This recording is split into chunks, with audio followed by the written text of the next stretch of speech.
Hello, फिर से मैं स्वागत करता हूँ आपको अपनी प्यारी सी YouTube channel the Kashmiri tutor के अंदर। तो जिसमें आज हम शुरू करेंगे सॉलिड स्टेट का लेक्चर नंबर 5, ठीक है। तो जिसमें आज हम डिस्कस करेंगे पैकिंग इफ़िशियंसी, ठीक है। तो बहुत ही इम्पोर्टेंट टॉपिक है, तो चलो डिस्कस करते हैं बिना टाइम गंवाए हुए। पहली बात यहाँ पे हम देखेंगे पैकिंग इफ़िशियंसी क्या होती है, ठीक है। तो यहाँ पे हम इसको डिफ़ाइन करेंगे पहले। the percentage of the space occupied by the constituent particles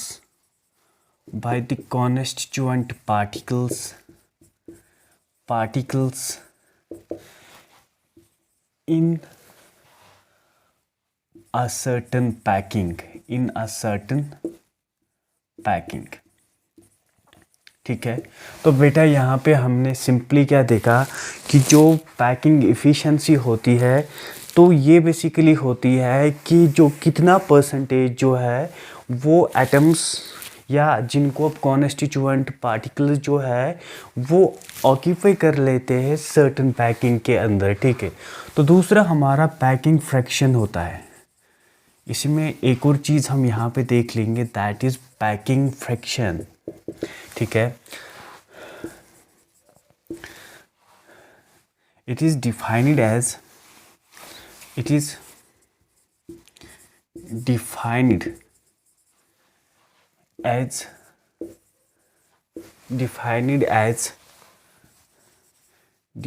as the total fraction of the filled space, ठीक है, filled space, ठीक है। तो यहाँ पे पैकिंग फ्रैक्शन को अगर हम डिफाइन करेंगे, इसको हम डिफाइन करते हैं कि टोटल फ्रैक्शन जो होता है फिल्ड स्पेस का, ठीक है। तो इसको नॉर्मली जो है हम एक यूनिट सेल के रेस्पेक्ट में निकालते हैं, ठीक है। तो यहाँ पे हमने पैकिंग फ्रैक्शन आज जो देखना है, एक तो हमें सिंपल क्यूबिक यूनिट सेल का पढ़ना होगा, ठीक है, और बॉडी सेंटर्ड का पढ़ना होगा और फेस सेंटर्ड का पढ़ना होगा, ठीक है। हम कैसे पैकिंग फ्रैक्शन को निकालेंगे, तो नंबर फर्स्ट यहाँ पे है हमारे पास सिंपल क्यूबिक यूनिट सेल, ठीक है। देखो बेटा कैसे हम निकालेंगे। पहली बात हम पैकिंग फ्रैक्शन की बात करते हैं। ये पैकिंग फ्रैक्शन किसके बराबर होता है, ठीक है, आपको याद रखना पड़ेगा, ठीक है। यहाँ पे volume of atoms divided by volume of the unit cell, ठीक है। तो अगर सिर्फ हम पैकिंग फ्रैक्शन की बात करते हैं तो सिंपली हम वॉल्यूम ऑफ एटम्स को डिवाइड करते हैं वॉल्यूम ऑफ यूनिट सेल से, ठीक है। तो यहाँ पे जो रिजल्ट मेरा आएगा वो पैकिंग फ्रैक्शन आएगा। उसके बाद देखो, अगर हमें पैकिंग इफ़िशियंसी निकालनी है तो ये बराबर होता है पैकिंग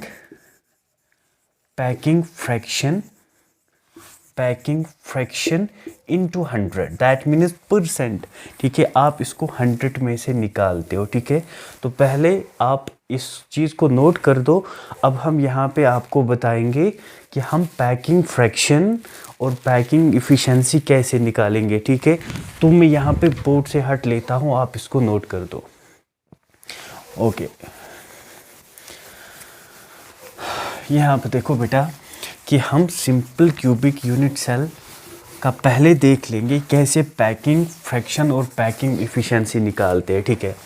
अब देखो यहाँ पे, ये देखो पैकिंग फ्रैक्शन एंड इफ़िशियंसी, या आप इफ़िशियंसी भी लिख सकते हो, ठीक है, of simple cubic unit cell.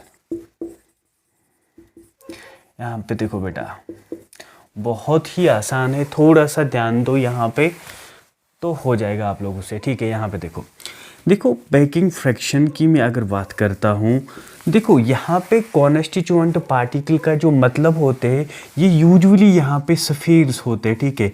हम सफ़ेयर को यहाँ पे कंसीडर करते हैं, ठीक है। तो बेटा ये चीज़ आपको याद रखना पड़ेगा, ठीक है।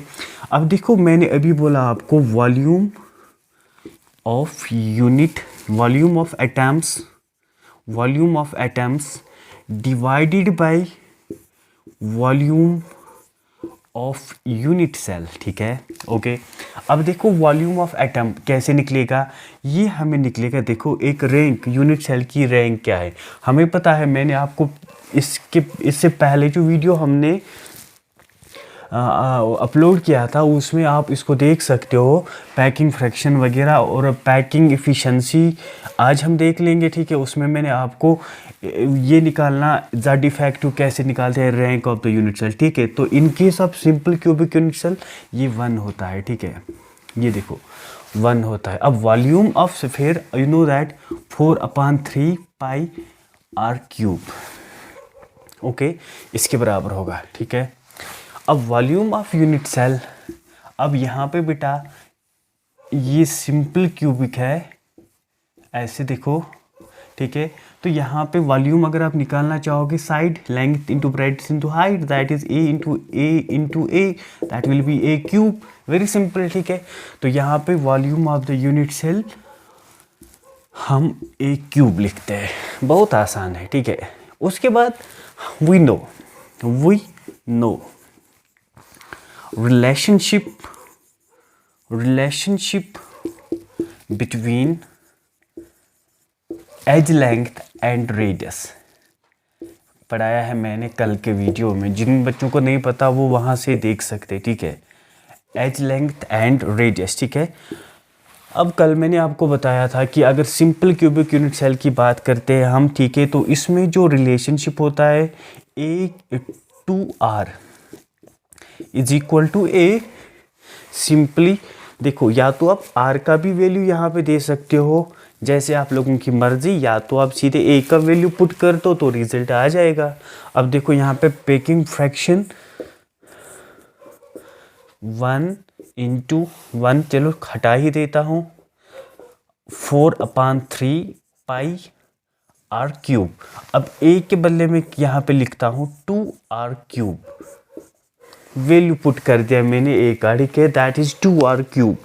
अब देखो यहाँ पे बेटा, यहाँ पे अगर मैं इसको इस तरह से लिखता हूँ, देखो 4/3, ठीक है, या इसको मैं सिंपल कर लेता हूँ, चलो कुछ बच्चों को आता नहीं, देखो 4 इंटू पाई, ये 4 into pi into r cube, ठीक है, डिवाइडेड बाई 3।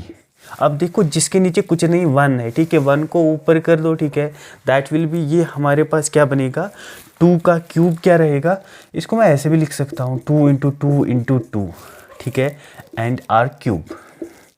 देखो सिंपल किया मैंने इसको, थोड़ा सा सिंपल। अब देखो इधर से आर क्यूब से आर क्यूब चला जाएगा, 4 दैट मीन्स 2 एंड 4 चला जाएगा, ठीक है। तो अब बचा क्या, that is equal to pi divided by 6, that is equal to 3.146, ठीक है। तो इसको अगर आप कैलकुलेट करोगे यहाँ पे इट विल बी 0.52, ठीक है। तो यहाँ पे देखो बेटा, जो हमारे पास पैकिंग फ्रैक्शन निकला, पैकिंग फ्रैक्शन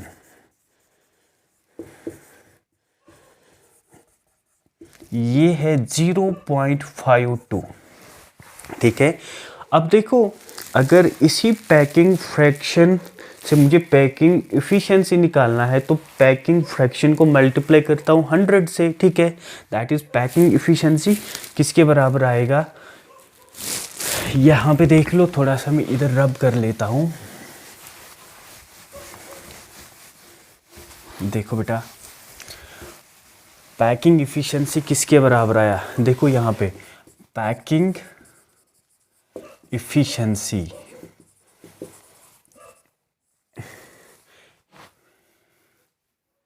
किसके बराबर होता है, पैकिंग फ्रैक्शन इंटू 100, अभी लिखाया मैंने, that is 0.52 into 100 it will be equal to 52%। ठीक है, तो ये यहाँ पे नोट कर दो। अगर आपको पूछा जा रहा है सिंपल क्यूबिक यूनिट सेल में पैकिंग इफ़िशेंसी कितनी होती है, इट इज़ 52%। अब देखो यहाँ पे बेटा, अगर आपको परसेंटेज ऑफ वाइड पूछा जाएगा, ठीक है, तो कैसे निकालोगे ये, दैट मीन्स 100 ओवरऑल, तो पैकिंग एफिशिएंसी 100 होगी, उसमें माइनस कर दो 52 क्योंकि इतनी एफिशिएंसी इसमें है। ठीक है, अब बाकी जो बचा वो एम्प्टी स्पेस रहेगा, वाइड रहेगा, दैट इज़ 48%। ठीक है, तो सिंपल क्यूबिक यूनिट सेल के अंदर आप क्या देख लोगे, 52% यहाँ पे पैकिंग एफिशिएंसी होती है और यहाँ पे जो वाइड आपको मिलेगा वो 48% मिलेगा। ठीक है, तो बहुत ही इंपॉर्टेंट है ये वैल्यू, आपको बेटा याद रखने पड़ेंगे, आपको डायरेक्ट भी पूछे जा सकते हैं। ठीक है, पूछते भी है। ठीक है, तो इसके लिए मैं टेबल भी बना दूंगा लास्ट में, पहले आप इसको लिख लो। ठीक है, this is for the simple cubic unit cell. लिखो जल्दी। ओके,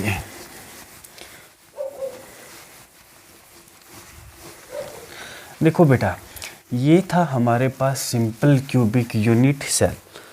उसके बाद यहाँ पे हम बात करेंगे बॉडी सेंटर्ड यूनिट सेल। ठीक है, नॉन प्रिमिटिव मैंने पढ़ाया था, जो कल भी हमने डिस्कस किया था। ठीक है, तो यहाँ पे हम बात करेंगे अब बॉडी सेंटर्ड यूनिट सेल की पैकिंग एफिशिएंसी के बारे में। ठीक है, ठीक है, अब बेटा यहाँ पे पैकिंग फ्रैक्शन निकालते हैं पहले, that means volume of the atoms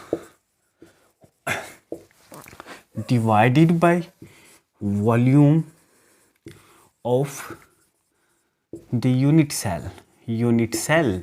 okay बेटा, अब वॉल्यूम ऑफ द एटम कैसे निकालते हैं हम, Z effective into volume of the sphere. ठीक है, that is equal to Z effective in case of body centred, it is body centred, it is 4। मैंने दिखाया है आपको Z इफेक्टिव कैसे निकालते हैं, या हम इसको rank of the unit cell, तो आपको कंफ्यूज नहीं होना है, रैंक एंड Z इफेक्टिव ये एक ही बात होती है। ठीक है, अब देखो 4 इंटू 4/3 पाई आर क्यूब। इसके बाद ये देखो मैंने एटम का वॉल्यूम लिखा जो कि सफ़ेयर होता है, यहाँ पे सफ़ेयर काउंट करते हैं हम। ठीक है, तो एक सफ़ेयर का जो वॉल्यूम होता है 4/3 पाई आर क्यूब, तो रैंक यूनिट सेल की 4 है, तो 4 into 4/3 pi r cube. Volume of the unit cell it is a cube. Again यहाँ पे क्यूब है और क्यूब का वॉल्यूम मैंने अभी दिखाया A into A, length breadth into height, that is a cube. अब देखो, we know relationship between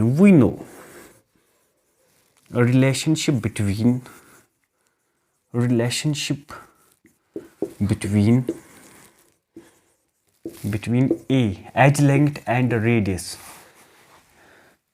in case of body centered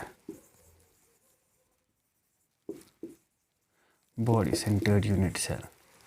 ठीक है बेटा, अब देखो अगर हम बॉडी सेंटर्ड यूनिट सेल की बात करते हैं तो उसमें मैंने आपको कल भी बोला था 2R is equal to √3a/2 है ना, कल मैंने कराया है, कल के वीडियो में आप देख सकते हो बेटा इसको।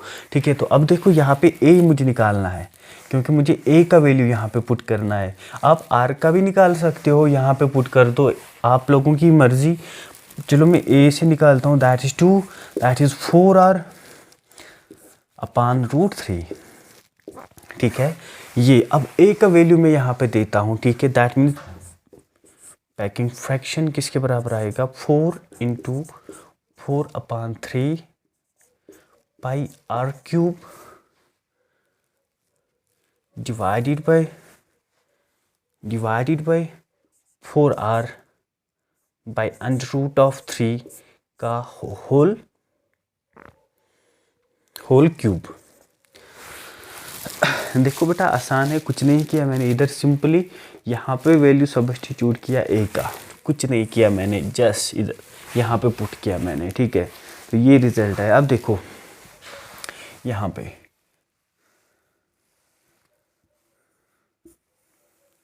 देखो बेटा, यहाँ पे पैकिंग फी, अब देखो यहाँ पे पैकिंग फ्रैक्शन कैसे निकलेगा हमारा। देखो P F is equal to 4, हाँ इसको भी थोड़ा संभाल लेते हैं, दैट इज़ 4 इंटू 4 सिंपल। पहले यहाँ पे न्यूमरेटर लिखता हूँ 4 into 4 into pi into r cube. ये अब इसको ऊपर करता हूँ, ठीक है, तो दैट मीन्स ये ऊपर चला जाएगा, that means root cube, that means r, ये जो है रूट क्यूब इसका इसका क्यूब है, तो दैट मीन्स √3 इंटू √3 इंटू √3, ठीक है। तो अब देखो नीचे क्या बचा मेरा, इधर यहाँ पे 3 बचा, ये 3। अब जब इसको ऊपर किया ये नीचे आएगा, ये डिनोमिनेटर बनेगा, that is 4, that is 4 into 4 into 4, उसके बाद आर क्यूब। सिंपल किया मैंने इसको बेटा, देखो आर क्यूब से आर क्यूब गया, 4 से 4 गया, इस 4 से इस 4 गया, ठीक है। अब देखो बेटा यहाँ पे बॉडी सेंटर्ड की अगर हम बात करें, दैट इज़ √3/2, ठीक है। यहाँ पे हाँ चलो ठीक है। अब देखो पैकिंग फ्रैक्शन किसके बराबर आएगा, देखो यहाँ पे क्या बचा, that is pi √3 under √3 into under √3, that is 3, √3 into √3 is 3, that means I can cancel out this by this, ठीक है। तो यहाँ पे क्या बचा अब, हाँ बॉडी सेंटर्ड, ठीक है। तो बेटा body centred, I am extremely sorry, body centred के लिए पैकिंग एफिशिएंसी 2 होती है, ये ज़ेड इफेक्टिव 2, सॉरी। अब देखो पाई से इधर गया, 4 से ये 4 गया, चला गया, ठीक है, आर क्यूब से आर क्यूब गया, ठीक है। तो 2 1 आर एंड 2 आर 4 तो यहाँ पे क्या बचा, पाई, हाँ सिर्फ पाई बचा ऊपर, एंड √3 और नीचे 4 से 4 गया, और इससे 4 गया, 2 से 2 गया, 2 एंड बच गया, हाँ। अब देखो पाई से ये ठीक है 3 2 आर 4 2 आर 8 8 2 आर 16, 4 से 4 गया, ठीक है। मैं यहाँ पे किसका निकाल रहा हूँ, बॉडी सेंटर्ड का ही निकाल रहा हूँ ना, हाँ बॉडी सेंटर्ड का निकाल रहा हूँ, यस। उसके लिए पैकिंग, उसके लिए ज़ेड इफेक्टिव 2 ही होता है, ठीक है, चलो ठीक है। अब देखो पाई इंटू √3 एंड यहाँ पे हमें क्या बचा, 4 2 2 दैट मीन्स 4 2 आर 8 बचा, हाँ 8 ही बचा, ठीक है। दैट मीन्स पैकिंग फ्रैक्शन किसके बराबर होगा, दैट मीन्स 3.14 इंटू 1.73 अप्रॉक्सीमेटली √3 इसके बराबर होता है, ठीक है। That is divided by 8, that means P F किसके बराबर होगा, it is approximately equal to 0.68। तो यहाँ पे बेटा हमारा जो पैकिंग फ्रैक्शन निकला दैट इज़ 0.68। अब देखो यहाँ पे पैकिंग एफिशिएंसी अगर हमें निकालना हो, बोलो बेटा क्या करें, सिंपली हम पैकिंग फ्रैक्शन को मल्टीप्लाई करते हैं 100 से, it is equal to 0.68 into 100, 68%, ठीक है। तो ये निकला आपका यहाँ पे packing efficiency in case of body centred unit cell, ठीक है बेटा। इसके बाद देखो यहाँ पे परसेंटेज ऑफ वॉइड या फ्री स्पेस, ठीक है, वो किसके बराबर होगा, 100। कितना पैकिंग एफिशिएंसी है, दैट इज 68%। अब हाँ 68 और 70 एंड 100 में से 68 गए 32%, दैट मीन्स ये आपको देखो बेटा अगर आपसे पैकिंग फ्रैक्शन पूछा जा रहा है इट इज़ 0.68। अगर आपसे पैकिंग इफ़िशेंसी पूछा जा रहा है इट इज़ 68%। अगर आपसे परसेंटेज ऑफ वाइड पूछा जा रहा है इट इज़ 32%। ठीक है, तो इस तरह से हमने पैकिंग फ्रैक्शन भी निकाला, पैकिंग इफ़िशेंसी भी निकाला और पैकिंग और परसेंटेज ऑफ वाइड भी निकाला। बेटा नोट करो, मैं हट जाता हूँ। ओके,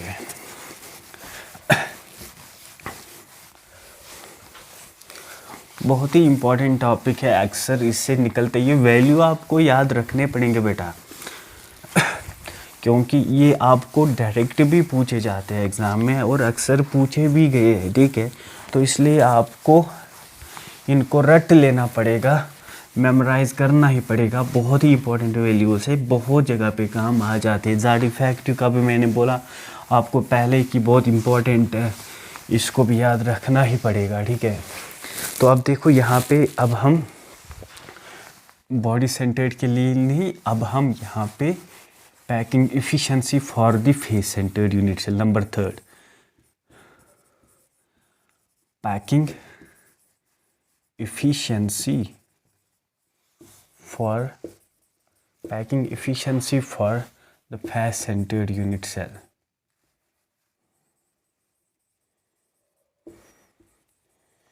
ठीक है बेटा, अब देखो face centred unit cell. Face centred में क्या है, जो लैटिसाइड्स होते हैं कॉर्नर और फेस सेंटर के ऊपर। ठीक है, पता है। अब देखो यहाँ पे बेटा हमें पता है पैकिंग फ्रैक्शन निकालना है, दैट इज़ अगेन आपको पता है वॉल्यूम ऑफ द एटम्स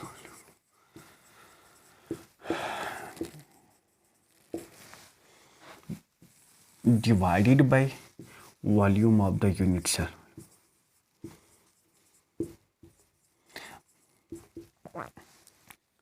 बेटा कहीं पे हम एरिया भी लेते हैं। ठीक है, कहाँ पे लेते हैं आगे मैं बता दूंगा क्यों। ठीक है, कहाँ पे हम एरिया के हिसाब से, वहाँ पे सिर्फ एरिया ऑफ द एटम निकाल के फिर एरिया से डिवाइड कर लेते हैं। ठीक है, कहाँ पे करेंगे आगे वो भी आ जाएगा। ठीक है, अब देखो, अब यहाँ पे पैकिंग फ्रैक्शन देख लो 4 अब देखो रैंक क्या होती है, दैट मीन्स ज़ेड इफेक्टिव। मैंने बोला था आपको फेस सेंटर्ड में दैट इज़ 4, एक तो कॉर्नर पे होता है और 3 निकलता था हमें face, that means 6 × 1/2 that is 3, तो ओवरऑल 4 होता है। That means 4 × volume of the sphere 4/3 πr³। Volume of the unit cell that means A³। Once again we no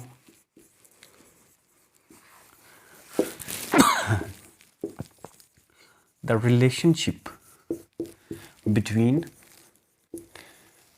edge length A and R। ठीक है, तो A and R क्या होता है 2R, और जब फेस सेंटर्ड होता है दैट इज √2A/2 है ना। कल भी मैंने आपको इसे कराया था। ठीक है, तो A का वैल्यू निकालते हैं। यहाँ पे A किसके बराबर है 4R एंड √2, तो ये निकला। अगेन फिर से मैं A का वैल्यू सब्स्टिट्यूट करता हूँ, है ना, आसान है। तो क्या आ जाएगा पैकिंग फ्रैक्शन यहाँ पे बेटा, देखो पैकिंग फ्रैक्शन यहाँ पे आ जाएगा, ये देखो 4 × 4/3 okay πr³ divided by A का वैल्यू सब्स्टिट्यूट करते हैं दैट इज 4R /√2 का होल क्यूब। देखो बेटा आसान है। अब हम इसको करके आ रहे हैं तो आप भी इसको अच्छे से समझ लो। ठीक है, पैकिंग फ्रैक्शन अगेन देखो, अगेन सिंप्लीफाई करता हूँ। इसका डिनोमिनेटर इसका न्यूमरेटर बनेगा, इसका न्यूमरेटर इसका डिनोमिनेटर ऊपर चढ़ा के, तो ये तो पढ़ा होगा, बेसिक है ये, क्लास 8 तक पढ़ा होगा। 4 × 4 × π/r³। अब इसको ऊपर करते हैं that means it will B √2 × √2 because cube है।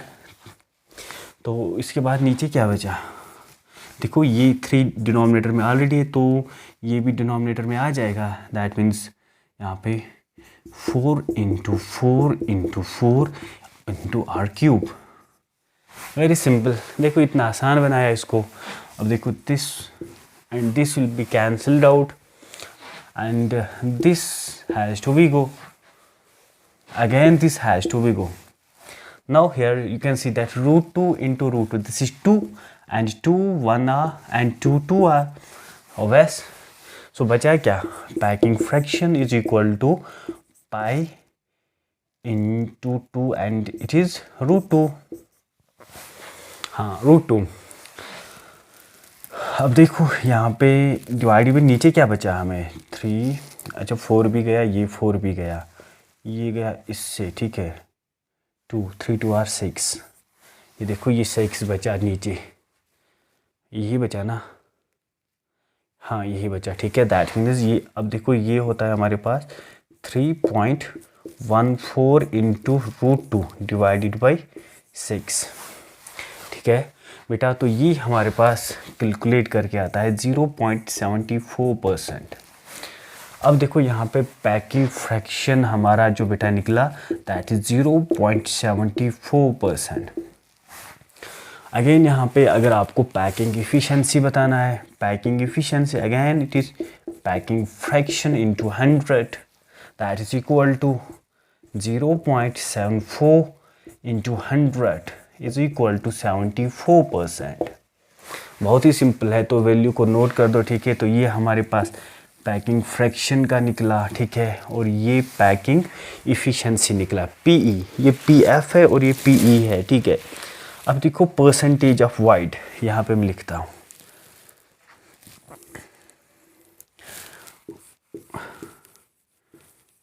Percentage of void is equal to किसके बराबर होगा 100 माइनस 74 इज इक्वल टू 26%, ठीक है बेटा।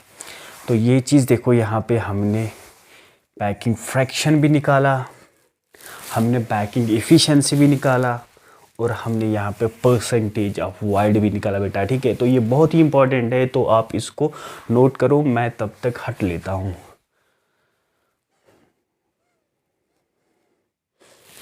ओके बेटा, अब देखो यहाँ पे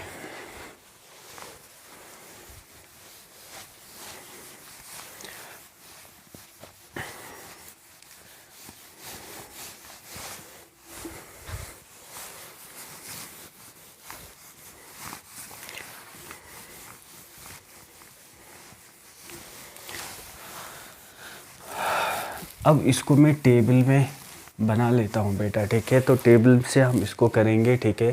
तो यहाँ पे देखो हमारे पास यूनिट सेल कौन सी है, ठीक है। ये हमारे पास हुआ सिंपल क्यूबिक, ओके। ये हुआ बॉडी सेंटर्ड, ये वैल्यू आपको याद रखने बेटा, बहुत ही इंपॉर्टेंट है कॉम्पिटिटिव पॉइंट ऑफ व्यू, ठीक है। और ये हमारे पास फेस सेंटर्ड। अब यहाँ पे यूनिट सेल, इसके बाद इसका पैकिंग फ्रैक्शन कितना निकला, ठीक है। ये देखो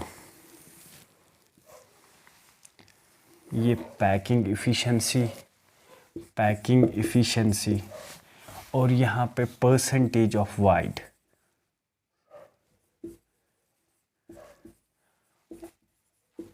ठीक है।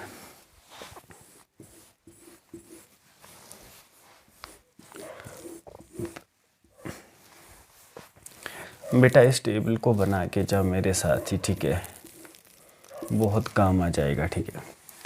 अब देखो सिंपल क्यूबिक यूनिट सेल में हमने अभी देखा था पैकिंग फ्रैक्शन जो निकला था इसमें दैट इज 0.52%, ठीक है।